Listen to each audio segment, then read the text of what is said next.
糖醋排骨到底係先飛水啊，定係直接落鑊炒呢？我哋廣東嘅小朋友啊，都中意食糖醋排骨嘅。嗱，唔好話小朋友啦，我都由細食到大啊。今日就教你整返一道家庭版嘅糖醋排骨。嗱，花幾分鐘時間學識佢，整俾你屋企啲濕豆窿食。整出嚟嘅味道呢，唔會輸蝕出面嗰啲星級酒樓㗎，包你老公同埋細路仔都爭住嚟食啊！就連80歲冇牙嘅阿婆啊，都讚你係大廚嘅。如果你以前整出嚟嘅糖醋排骨呢，硬係又老又柴，仲硬邦邦，俾你屋企隻旺財佢都唔食啦。嗱，啲老人家同埋小朋友又點會中意啊？今日呢，我就將星級酒樓大廚做糖醋排骨嘅一個秘訣，免費分享俾大家。等你喺屋企呢都可以整到香味濃郁、鮮嫩多汁嘅一個秘製糖醋排骨。嗱，呢條視頻可能會顛覆你過往幾廿年對糖醋排骨嘅一個認知。為咗避免以後你想對住嚟做嗰陣揾唔到我呢條視頻，你可以先點返個免費嘅小紅心同埋大拇指收藏起嚟，亦都可以轉發俾你身邊中意食糖醋排骨嘅屋企人同埋朋友。嗱，等大家一齊嚟學啊嘛。其實方法就好簡單嘅啫，有3個關鍵嘅步驟。嗱，你識打着個爐灶呢，你實會識做㗎啦。首先，第一個關鍵，新鮮嘅排骨呢，佢係唔使飛水嘅喎。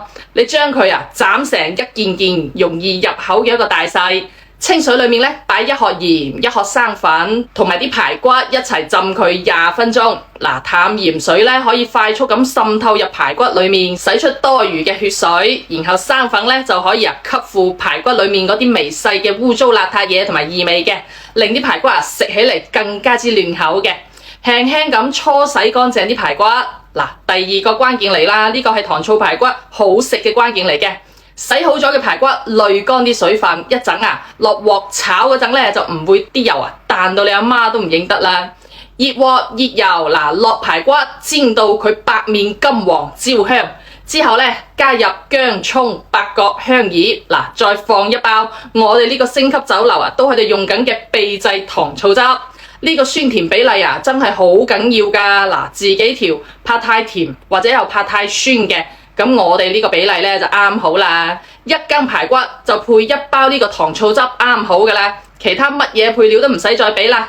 第3個關鍵，炒均勻之後呢，倒入滾水一定要滾水沒過啲排骨，然後冚返個蓋，細火慢慢燜佢30分鐘，直至到啲醬汁變到濃稠。趁住啲糖醋排骨仲喺度燜緊呢，我就同大家科普一個小知識。我哋喺做糖醋排骨呢啲咁嘅菜式嗰陣一定要用不粘鑊如果唔係到時真係洗鑊洗到你阿媽都唔認得哇！眨下眼，好靚仔嘅糖醋排骨呢就燜好咗啦。關鍵係在於呢一個糖醋汁係經過我哋酒樓無數客戶好評嘅，出面好多嗰啲飯店酒樓都喺度用緊我哋呢個㗎，調出嚟嘅一個黃金比例。好多客戶嚟到我哋店裏面食過我哋啲糖醋排骨之後呢，都要打包返3-5包呢個糖醋汁返屋企嘅。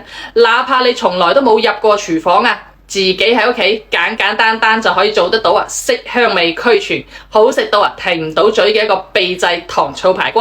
想食我哋星級酒樓同款味道嘅糖醋排骨，可以點開我左下角頭像，下面有個櫥窗我哋呢個糖醋汁擺咗喺裏面俾你㗎啦，唔使出門都可以品嚐得到嘅美味嗱，帶返幾包返屋企整俾你屋企啲濕豆窿食啦。